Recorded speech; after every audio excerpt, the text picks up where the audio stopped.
Auzubillahi minasyaitonir rajim. Bismillahirrahmanirrahim. Alhamdulillahi rabbil alamin. Wa bihi nasta'in wassalatu wassalamu ala asyrafil anbiya'i wal mursalin wa ala alihi wa sahbihi ajma'in. Rabbi shrah lana sudurana wa yassir lana umurana wahlul 'uqdatam min alsinatina yafqahu aqwalana. Rabbi zidna 'ilma warzuqna fahma. Alhamdulillah, syukur kita kehadrat ilahi kerana dengan izin dan juga limpahan kurniaan Allah Jalla wa'ala, kita masih lagi dapat bertemu dan juga meneruskan pembacaan kitab Fiqh Sunnah karangan Imam Syed Sabiq, di mana pada pagi ini insya-Allah kita akan menyambungkan dalam perkara-perkara berziarah ke Masjidil Haram, Masjidil Nabawi dan juga Masjidil Aqsa, tajuk besarnya. Dan pada pagi ini perbincangan yang akan kita sebutkan iaitulah berkaitan dengan berziarah ke Masjidil Nabawi. Tuan-tuan dan puan-puan, hadirin hadirat, mukminin mukminat yang dimuliakan oleh Allah Jalla wa'ala, yang mana yang pertama, sunat untuk mereka mana-mana pun, bila mana dia mendatangi masjid, dia datang dengan tenang, kan? Dia datang dalam keadaan yang dia tak terburu-buru, dia tidak berlari-lari. Sebab Nabi SAW kata, apabila kamu telah pun bersiap, apabila kamu telah pun berniat untuk mendatangi masjid, kan? Kamu dalam perjalanan ke masjid, Nabi kata kamu sedang berada dalam keadaan solat. Ganjaran pahalanya itu sedang dikira. Sebab tu Nabi tak bagi satu orang bila mana dia dalam mendatangi masjid, dia berlari. Jadi Nabi kata, apa yang kamu dapat daripada solat tu, maka kamu sambung, ikut, teruskan. Wa ma fatakum, dan apa yang terlepas daripada kamu, maka kamu tambah balik. Fa'atimmu, sempurnakan. Tapi orang kita ni dia tak percaya. Nombor satu, memang kalau dia main hujung-hujung, dia nak lari, kan? Lagi-lagi kalau dia hafal surah apa-apa, surah tu pula dibaca oleh imam.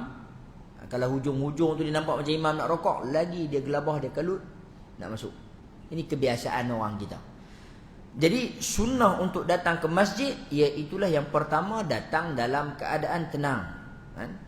Dan sopan, memakai pakaian yang menutup aurat, wangi-wangian, berhias sebaik mungkin. Dalam Al-Quran Allah Subhanahu wa taala sebut, ya bani Adam khudhu zinatakum 'inda kulli masjid. Wahai anak Adam, ambillah perhiasan kamu setiap kali kamu nak mai masjid, kan? Anak Adam ni lelaki dan wanita, bukan bermaksud wanita kena ambil barang kemas, ambil perhiasan kamu setiap kali nak mai masjid. Tak. Maksudnya pakai pakaian yang paling indah, yang paling elok waktu tu ada, yang paling bersih waktu tu ada, pakai pakaian itu, kan? Itu maksudnya. Tuan-tuan dan puan-puan yang dimuliakan oleh Allah Jalla wa'ala, yang mana kemudian bila mana dia buatlah benda-benda sunat yang biasa, iaitu memakai wangi-wangian, menutup aurat, kita katakan apa lagi, melangkahkan kaki, menggunakan kaki kanan. Menutup aurat ni wajib lah, bukanlah sunat pula. Maksud dia sunnah, perkara-perkara yang tuan-tuan duk pergi masjid-masjid lain, macam itulah juga kita buat di Masjid Nabawi. Itu yang pertama. Kemudian boleh baca doa, kan? A'udzubillahil azim wa biwajhil karim wa sultanihil qadim minasyaitonir rajim.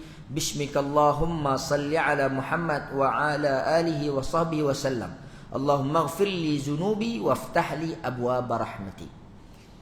Bukan hanya saja membaca doa ini khusus untuk masuk Masjidil Haram, tapi maksud dia nak masuk ke mana-mana masjid, kan? Tuan-tuan dan puan-puan, tapi yang paling hujung tu yang sunnah Nabi ajak untuk nak masuk ke dalam masjid, kan? Allahumma ftahli abwaaba rahmatik. Nak keluar, Allahumma inni as'aluka min fadlik. Itu nak masuk masjid, nak keluar masjid. Sebab tu kita kata awal-awal, walaupun bunyi adab dan etika nak pergi Masjid Nabawi, secara umumnya lebih kurang sama, ada adab perkara-perkara bila kita nak pergi mana-mana masjid. Kemudian ni tuan-tuan zaman dululah kan. Zaman cerita mungkin tak ada kesesakan yang melampau. Sunat terus bila mana masuk ke dalam Masjid Nabawi untuk buat apa? Baik. Pergi terus menuju ke Raudah untuk menunaikan solat sunat kalau boleh. Lah ni boleh tak? Memang tak boleh ya. Confirm tak boleh. Sebab apa? Sebab dia dah ada penggiliran. Dia dah ada satu apps yang kontrol masa kita nak masuk, masa ni lelaki, masa ni perempuan. So sebab tu saya kata ini dulu kan. Sunnah untuk bila pi ke Masjid Nabawi, tanpa petang tu dulu.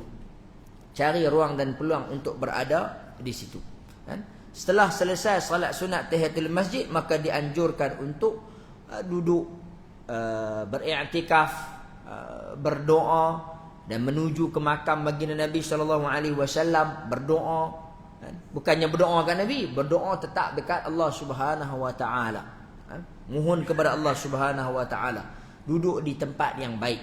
Tuan-tuan, tak dinafikan ada orang bawa perbincangan berkaitan dengan duduk dekat Raudah ni, dia kata tempat mustajab doa. Tuan-tuan, mustajab doa ni apa-apa pun perlu daripada Nabi SAW yang Nabi sebut. Kita bukan menafikan kebaikan Raudah tu. Raudah ni tempat yang baik, tempat yang bagus, tempat yang Nabi SAW sebut nanti Raudah tu akan diangkat oleh Allah buat masuk dalam syurga. Samalah juga macam dengan Uhud. Hadzal jabal yuhibbuna wa nuhibbu. Bukit Uhud ni kami mencintai dia dan dia juga mencintai kami. Nanti Allah akan angkat seketui bukit Uhud tu letak dalam syurga. Nak cerita bagus tak bukit tu? Bagus kan? Tapi pasal apa yang nak pergi semayang kat situ? Pasal apa nak pergi semayang kat situ? Sunnah Nabi semayang kat situ. Mana yang menceritakan bahawasanya ianya merupakan sunnah Nabi pergi semayang dekat Jabal Uhud. Bila kita kata jangan pergi semayang kat Jabal Uhud, ni bukan sunnah Nabi. Orang kata tengok, dia suruh benci Jabal Uhud. Orang cakap benda lain, dia pikut benda lain. Orang kata pasal semayang di Jabal Uhud tu, pasal mereka kata sunnah pergi semayang kat situ. Mana dia? Tapi kalau dia kata bukit ini Nabi cintakan dia, bukit ini dia mencintai kita, ya itu Nabi sebut. Nabi sebut kelebihan bukit ni yang akan nanti diangkat masuk ke dalam syurga Allah Subhanahu Wa Taala. Jelas. Maka untuk Raudah, Nabi sebut ma baina baiti wa minbari raudatan min riyadil jannah. Apa yang berada di antara rumah aku dan juga masjid aku, mimbar aku, maka itu merupakan taman daripada taman-taman syurga. Tuan-tuan, taman-taman syurga, Allah tuan-tuan punduk dalam taman syurga juga, iaitu apa? Majlis ilmu kan? Mana-mana majlis ilmu, nanti malaikat akan datang, malaikat akan depakan sayapnya, merendahkan sayapnya, litad'a ajnihataha li talibil ilmi, la tad'u ajnihataha li talibil ilmi. Malaikat akan meletakkan sayapnya untuk mereka yang menuntut ilmu dalam Raudah, taman daripada taman-taman syurga. Ada majlis baca Al-Quran kan? Juga merupakan taman daripada taman syurga. Jadi tuan-tuan, sebenarnya ada perbincangan berkaitan dengan taman syurga ni yang sebenar-benarnya adalah ada dalam kitab, saya tak ingat Syekh mana tulis, dia menyatakan bahawasanya Raudah ini adalah sampai ke Masjid Umamah kan? Kerana apa? Kerana disitulah tempat juga Nabi dan para sahabat pernah berhimpun. Maksud Raudah ni adalah tempat duduk, tempat belajar. Tempat Nabi dan para sahabat duduk belajar ilmu, mendapatkan ilmu. Tetapi tidak dinafikan yang ni khusus. Yang Nabi sebut, yang Nabi tunjuk tu daripada mimbar aku sampai ke rumah aku adalah taman daripada taman syurga. Sebahagiannya kata Nabi sebut daripada rumah aku sampai ke mimbar. Tuan-tuan, rumah Nabi banyak lagi pergi ke arah Baqi'. Yang rumah kita duk tahu itu rumah siapa? Aisyah. Banyak lagi rumah Nabi dengan isteri-isteri Nabi pergi ke arah. Kalau tuan-tuan menghadap ke arah kiblat ni yang ni kiblat. Kita kata yang ni mimbar duduk belah ni. Kan? Dinding masjid duduk, dinding rumah Nabi duduk sini. Rumah Nabi ada banyak lagi pergi ke arah sana. Kan? Jadi kalau nak kata tu daripada mimbar sampai ke arah rumah-rumah mana, boleh jadi. Keluasan perkataan apa yang berada di antara rumah aku dan juga mimbar aku. Poin dia nak kata tang mana-mana pun seluasnya dalam Masjid Nabawi ini adalah tempat yang ada barakah, ada ilmu. Tak dinafikan hadis ni sebut macam tu. Pun begitu, mana hadis yang kata solat dekat dalam raudah ni mustajab doa, tempat mustajab doa. Tempat mustajab doa, tuan-tuan, adalah yang Nabi sebut ketika mana berada di multazam. Kan? Ni yang Nabi sebut tempat mustajab doa. Lagi tempat mustajab doa, kan? Iaitulah Nabi kata pada yang ni bukan tempat, yang ni hari Yaum Arafah. Nabi kata hari Arafah. Tapi orang yang duduk ada dekat sana, untunglah dia duduk dekat mana pula? Padang Arafah tu. Tapi untuk kita duduk dekat sini, tak payah duduk doa, rugi. Pasal apa? Kita tak duduk kat Padang Arafah. Nabi tak kata. Nabi kata afdalud du'a, khairud du'a, maaf saja, khairud du'a yaum. Sebaik-baik doa adalah hari. Dan sebab tu kalau boleh kita quote hadis Nabi. Jadi kalau satu orang kata berdoa dalam raudah itu mustajab, mana yang Nabi kata macam tu? Pun begitu, kita bukan kata kalau macam tu tak payah duk masuklah dalam raudah, kalau macam tu tak payah duk berdoa. Bukan. Tapi sandaran untuk nak menyatakan berdoa dalam raudah itu adalah tempat yang mustajab. Maka tidak disebutkan oleh Nabi, tapi dia tempat yang baik. Nah, tuan-tuan, apa lagi? Waktu yang mustajab doa, waktu hujan turun. Waktu apa lagi? Bermusafir. Kita tengok bagaimana dalam hadis hadis Umar radhiyallahu an. Umar kata ketika mana aku nak pi umrah, astazant, aku minta izin dekat Nabi. Fa'azina li, Nabi memberikan izin kepada aku. Kemudian Nabi kata dekat aku, la asyrik du'ai. Nabi kata jangan lupa sebut nama kami dalam doa engkau. Sebut. Tuan-tuan, kata Umar, hadza kalimatun yusirruni minad dunya wa ma fiha. Umar kata ini adalah satu kata-kata yang aku paling suka daripada seluruh isi dunia. Pasal apa tuan? Pasalnya humble-nya Nabi ni. Rendah diri. Tuan-tuan, kalau soalan bodoh saya ni, saya mungkin tanya, siapa lagi bagus Nabi dengan Umar? Orang kata apa punya soalan ni? Memang jelas-jelas Sayyidina Umar lebih mulia ke? Tak ada. Tak payah tanya. Nabi kedudukan dia tiada tandingan. Nabi lebih mulia. Tapi ketika itu Nabi tak bermusafir. Nabi berada di mana? Madinah. Sayyidina Umar dia pula nak bermusafir. Mekah dan Madinah pula. Madinah tidaklah semulia Mekah. Bukan kita nak merendahkan Madinah, tapi nak kata Mekah lebih mulia. Bagaimana Nabi sebut, kalaulah bukan kerana kaum aku memerangi aku, tidak akan aku keluar daripada Mekah. Tuan-tuan dan puan-puan yang dimuliakan oleh Allah. Jadi bila Umar nak pergi ke Mekah, Umar dalam permusafiran, ketika itu Umar berada lebih pada Nabi. Bukan kita kata Umar lebih mulia pada Nabi, tapi keadaan Umar ketika itu, tempat dia tuju lebih baik. Keadaan Umar ketika itu, dia berada dalam keadaan bermusafir. Tuan-tuan tengok apa perkataan Nabi. Nabi kata apa? Jangan lupa sebut nama aku. Jangan lupa doakan kat kami sama. Tuan-tuan, sedangkan doa Nabi mustajab lebih daripada Umar. Nak ceritanya humble-nya Nabi. Sebab tu Umar kata apa? Umar kata ini adalah perkataan yang paling aku suka daripada seluruh isi dunia. Tuan-tuan, sini saya nak abang apa kat tuan-tuan? Tempat yang mustajab doa. Daripada Madinah dan Mekah, Mekah lagi. Daripada orang yang duk bermukim dengan bermusafir. Musafir lagi. Mustajabnya doa. Bukan nak kata doa orang, habis doa kami teruk ke? Bukan itu. Kan? Tapi bila mana kita bercakap tentang satu-satu perkara, kita kena ada sandaran. Maka bila kita nak bercakap tentang mustajabnya doa dekat Raudah, mana hadis yang kata benda tu?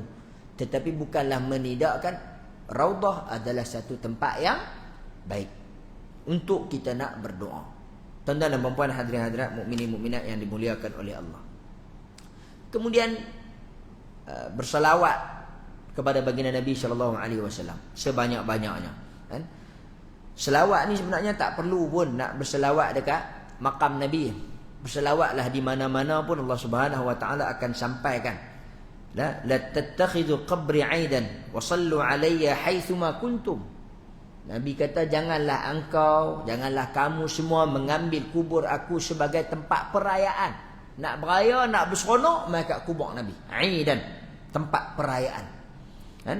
Wa sallu 'alayya haitsuma kuntum, dan berselawatlah kamu kepada aku di mana pun kamu berada. Fa inna salatakum tablughuni. Sesungguhnya selawat kamu itu akan disampaikan kepada aku. Jadi bukan tunggu kita nak duduk di sana. Ni sebahagian orang kita dalam ayat ni dia buat macam kirim salam macam biasa-biasa. Kita nak balik rumah mak kita. Oh, nak balik rumah mak, kirim salam kat mak lah. Lebih kurang begitu lah. Cik Nabi mana? Saya nak pergi umrah. Kirim salam kat Nabi. Tuan-tuan, Nabi dah habaq ni. Selawat kepada aku, hai suma kuntum, di mana pun kamu berada, selawat itu akan disampaikan kepada aku. Ini khusus untuk Nabi. Kan?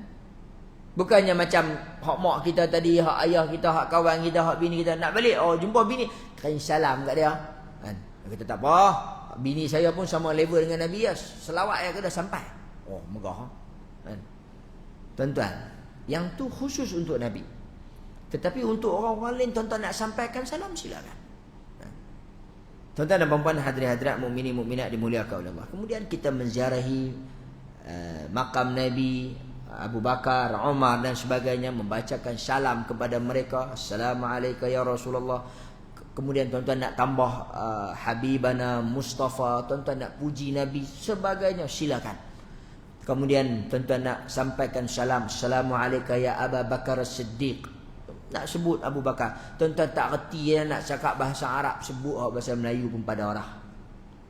Kemudian ketika mana berada di Raudah, perbanyakkan untuk beribadah kepada Allah Subhanahu wa taala, solat sunat dan sebagainya. Cuma yang ni saya sebut hak dulu lah. Hak lah ni kalau tuan-tuan nak banyak-banyak pun kot tak dan. Pasal apa tak dan? Pasal pattern setakat saya duk bawa jemaah masuk pergi ke Raudah ni, duk bawa jemaah pergi umrah ni. Saya duk pesan kat jemaah dalam usul umrah, semayang 2 rakaat tu bagi lama tu. Gamak-gamak kalau panggung tu dia nampak haji. Panggil terus ya, haji keluar. Dia nampak tuan-tuan panggung ya. So kalau boleh lama waktu sujud, bagi lama waktu tu. Bukan kita nak buat kecoh, tapi masa. Berharganya masa ketika mana berada dalam Raudah, berebut nak ambil tempat yang sangat baik yang Nabi sebutkan itu. Kita teringin nak berada dalam satu kawasan yang nanti Allah angkat nak bawa masuk dalam syurga. Bab mustajab kita dah sebut tadi. Bab yang tu, tempat tu nanti Allah akan angkat masuk dalam syurga. Puluhan bintang tu. Bagus ya. Tak dinafikan. Jadi kita pergi semayang kat situ, berdoa dekat situ. Kemudian cuma saya kata tadi, yang paling baik pula dalam berdoa ni, nak berdoa waktu mana tuan? Berdoa dalam waktu sujud. Tu yang paling baik. Sujud ada 4 kali. Kan? Buat 4 bahagian. Kerak serba sikit. Minta doa kepada Allah Subhanahu wa taala. Tapi kita waktu sujud duk pulun baca apa? Subhana rabbiyal a'la wa bihamdi. Itu sunat, tak apa. Tuan-tuan nak baca waktu boleh. Baca waktu 3 kali, sambung sikit apa doa yang nak. Sujud yang kedua pula. Baca yang tu 3 kali, baca sambungan yang kedua. Ada lagi 2 pada berikutnya rakaat. Banyakkan doa. Banyak orang kita dia membaca doa selepas solat. Yang paling baik adalah Nabi kata apa? Aksiru sujud. Perbanyakkan sujud. Hadis yang lain Nabi kata apa? Aqrabul waqt ma yakuna ma baina 'abdihi wa rabbih wa huwa sajid. Waktu yang paling dekat antara seorang hamba itu dengan Tuhannya adalah ketika mana dia sujud. Kan? Fa'aksiru alaihi. Fa'aksir. Nabi kata perbanyakkan sujud. Maka dalam tu sujud dah bertemu dengan Allah, berdoa. Kan? Dia kalau kita nak buat analogi lah, perumpamaan. Tuan-tuan janganlah kata saya kata bila kita semayang tu duduk nampak Allah pula. Taklah, kita tak nampak lah, ghaib. Saya tak katalah Allah tu sama macam dengan bos. Tuan-tuan nak minta cuti, kan? Dekat bos kerja nak minta cuti. Dia macam kalau tuan-tuan tengok cerita apa? Cerita apa tu? Yang Sudin dia bawa mai cincin besar. Nak minta cuti ke, minta duit, minta apa? Kau cium mencium. Nak pergi jumpa bos. Lah kali cakap tak? Tak cakap. Kita nak minta cuti, nak minta dekat bos. Dah masuk tu duduk semang benda lain, tanya bos apa-apa, kerja sihat, okey, apa makan cukup. Keluar. Lupa nak minta cuti. Sebenarnya waktu yang berhadapan dengan bos tu lah minta cuti. Jadi kita ni dah duduk dalam solat, betul-betul berhadapan dengan Allah Subhanahu Wa Taala, minta. Bukan nak kata minta luat solat tu tak boleh. Tapi yang paling baik adalah waktu solat. Waktu sujud pula yang Nabi sebut tadi paling dekat dengan Allah Subhanahu Wa Taala. Nabi kata perbanyakkanlah sujud kepada Allah. Waktu tu minta. Ya? Jadi jemaah ni kadang-kadang bila kita habaq, dia lupa. Tak payahlah lupa nak buat. Buat macam mana? Dia kata saya pun sembahyang ada 2 rakaat macam biasa. Habis-habis sembahyang tu angkat tangan. Sama-sama angkat tangan tu, baru angkat tangan, dia pegang tangan tarik. Saya baru nak baca doa, dia kata. Habis tu dan doa, tak dan dia kata. Tak apalah, dia kata tak apa. Tuan-tuan, waktu mayang, waktu ni bukanlah nak ajak kecoh, tapi keadaan. Keadaan yang dia raudah sekarang dia tak sama seperti mana yang disebutkan. Tu pun dulu boleh gagah lagi lah nak masuk ke raudah dalam tempoh yang lama. Pasal apa? Dia bawa pi, dia bawa masuk beg, dia bawa ayak, bekal buah kok ni berkampung orang tu. Pada pagi sampai ke malam. Pagi sampai ke petang. Petang pusing balik. Dan tapi lah ni tak boleh pasal ada undang-undang sistem macam tu. Baguslah juga orang boleh rotate keluar masuk. Tuan-tuan. Kemudian berziarah ke Masjid Quba. Quba ni masjid yang kalau ikut seperti yang kita selalu dengar, iaitu masjid yang pertama dibina oleh Nabi sallallahu alaihi wasallam. Masjid yang pertama la masjidun ussisa 'ala taqwa. Masjid yang pertama didirikan atas ketakwaan. Ya. Tuan-tuan, Masjid Quba ni kelebihan sembahyang Zuhur di Masjid Quba dengan sembahyang Zuhur Masjid Alwi. Mana bagus? Sembahyang Zuhur Masjid Quba, sembahyang Zuhur Masjid Alwi. Mana bagus kan? Sama. Sembahyang apa-apa pun Masjid Quba dengan masjid ni sama. Beza dia Masjid Quba ni 2 rakaat yang pertama. Bila orang kata macam ni pula, saya orang kata tu dia hina Masjid Quba. Bukan hina. Tapi nak abang sebab tu orang kadang-kadang orang kita ni orang kata lagu lain dia kata lagu lain, orang kata lagu lain dia quote lagu lain. Orang tanya mana hadis dalil sandaran Nabi suruh baca Yasin Khamis malam Jumaat, dia berkata apa? Tengok dia tak bagi orang baca Yasin. Orang kata hak lain. Orang kata yang lain. Orang kata yang lain dia quote yang lain. Yang Nabi suruh Khamis malam Jumaat, Nabi suruh baca apa? Kahfi. Hari Khamis. Nabi tak suruh lah Khamis malam Jumaat. Nabi kata hari Jumaat. Kita ni dah faham hari Jumaat itu adalah bermula pada waktu Maghrib. Dibacalah waktu tu boleh. Bila orang kata baca Al-Kahfi, dia kata pandangan yang berikutnya. Dia kata golongan yang berikutnya. Orang minta dalil dan juga sandaran, dia kata nama golongan W dan sebagainya. Yang ni hujah yang tak habis. Tuan-tuan dan puan-puan yang dimuliakan oleh Allah. Jadi untuk Masjid Quba, dia tak ada kelebihan yang lain melainkan 2 rakaat yang pertama. Tapi bagus dak masjid ni, bagus ya, masjid yang Nabi mula-mula bina dengan tangan Nabi. Bagaimana tuan-tuan Nabi nak cerita tentang kelebihan sahabat? Kalaulah hampa semua bagi emas pun sebesar bukit, Nabi kata, takkan sama dengan pengorbanan daripada seorang sahabat. Takkan sampai segenggam, Nabi kata. Jadi masjid ni ada kelebihan? Kelebihan dia pada sentimen. Ini masjid yang pertama dibina dalam Islam. Nabi dengan sahabat bersusah payah. Tuan-tuan, sentimen dia kot tu. Tapi bukanlah kita nak kata semayang kat masjid tu 200 ganjaran pahala. Masjid Al-Aqsa 500, Masjid Nabawi 1000. Tak ada. Semayang kat masjid tu sama saja di masjid-masjid yang lain, kecuali 2 rakaat dia yang pertama. Pun begitu Nabi sebut pula, Nabi ikat. Nabi kata apa? Man tatahhara fi baitihi summa ata ilal Quba. Siapa yang berwuduk di rumah kemudian mendatangi Masjid Quba dan dia menunaikan salat 2 rakaat, baginya pahala macam umrah.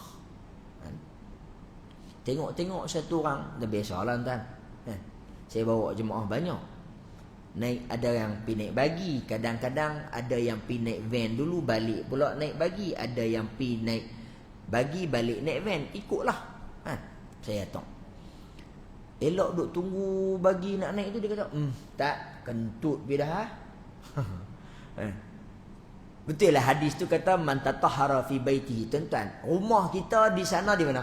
Hotel kita lah. Tapi kalau dah terkentut, nampak macam mana? Nak patah balik? Payahlah pula. So berwuduklah di masjid, tak apa. Mudah-mudahan Allah Subhanahu Wa Taala menerima ganjaran. Allah memberikan ganjaran itu kepada kita. Mudah-mudahan dengan usaha. Bukannya kita saja nak kentut, dia dah ambil wuduk dah. Dah naik dah bagi pula lama pusing kok je terkentut.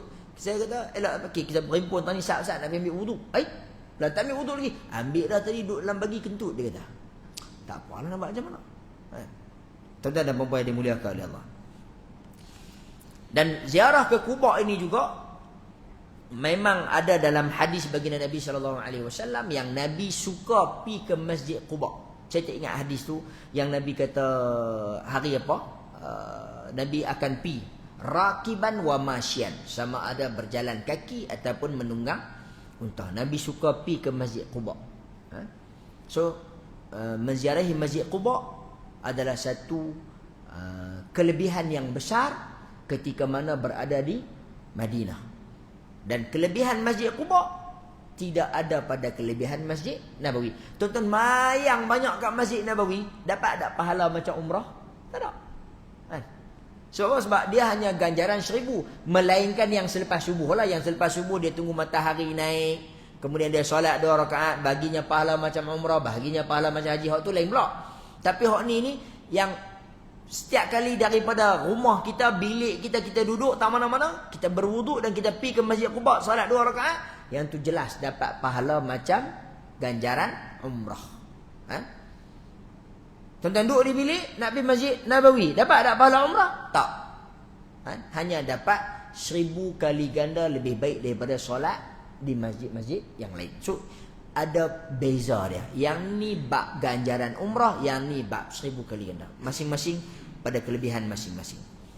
Dan yang terakhir kita nak sebut untuk pada pagi ni, keutamaan meninggal di Madinah. Nanti kita akan pada minggu akan datang, mungkin 2 kali lagi, sebab minggu depan mungkin Ustaz Mak Rizal ambil. Kita akan sambung pada perbincangan umrah, dan kemudian kita akan masuk bab yang baru insya-Allah. Bab umrah ni kita sebut yang simple-simple jelah sikit ya. Yang mana keutamaan meninggal di Madinah ini tuan-tuan dan puan-puan, Nabi SAW sebut dalam hadis yang telah pun diriwayatkan oleh Al-Haythami, man istata'a minkum an yamutu fil Madinah falyamut. Sesiapa yang mampu untuk mati di Madinah, maka hendaklah dia mati di Madinah. Falyamut, maka usaha. Ya. Maksud dia apa? Kalau dia boleh untuk nak mati di Madinah, jangan pergi duk bunuh diri di Madinah. Maksud dia apa? Dia bawa duit, dia pergi duduk sana lama-lama, dia kerja kat sana, dia nak berniaga dekat sana, dia cuba hidup rumah sewa. Lah kali mak dia sakit. Mak dia sakit, dia patah balik mai ke Perlis, ziarah-ziarah. Mak dia mati di Perlis, tak mati juga kat sana. Tak ada rezeki kan nampak sana. Itu maksud dia. Jangan duk pergi bunuh diri kat sana. Tuan-tuan tengok banyak juga orang cubaan bunuh diri dalam Masjidil Haram pun ada. Macam-macam. Jadi hadis Nabi kata siapa yang boleh mampu untuk mati dekat Mina, maksudnya cubalah usaha untuk melakukan perkara yang sedemikian. Fa innahu man mata fiha kuntu lahu syahidan aw syafi'an yaumil qiyamah. Sesiapa yang mati di sana, aku nanti akan menjadi orang yang memberikan syafaat khusus untuk dia. Mudah-mudahan. Dalam hadis Umar radhiyallahu anhu, bagaimana Umar berdoa minta kepada Allah Subhanahu wa taala. Entah boleh minta doa ni, entah boleh sebutkan doa ni. Allahumma rzuqni syahadatan fi sabilika waj'al mauti fi harami rasulika wa sallallahu waj'al mauti fi harami rasulika sallallahu alaihi wasallam. Ya Allah, berikan kepada aku syahadatan fi sabilik, iaitulah mati syahid di jalanmu. Waj'al mauti fi harami rasulik, dan jadikanlah kematian aku ini berada di haram Rasul. Haram Rasul ni apa? Di tanah yang telah pun diharamkan oleh Nabi sallallahu alaihi wasallam. Ini adalah doa yang dibaca oleh Sayyidina Umar. Jadikan kematian aku di sini. Tuan-tuan, mudah-mudahan Allah Subhanahu wa taala ambil nyawa kita berada di mana-mana tempat yang baik dalam perkara-perkara yang kebaikan yang kita lakukan insyaallah. Aqulu ma sami'tu maqulu qali hadza wa astaghfirullahal azim li wa lakum. Wabillahi taufiq wal hidayah. Wassalamu alaikum warahmatullahi wabarakatuh.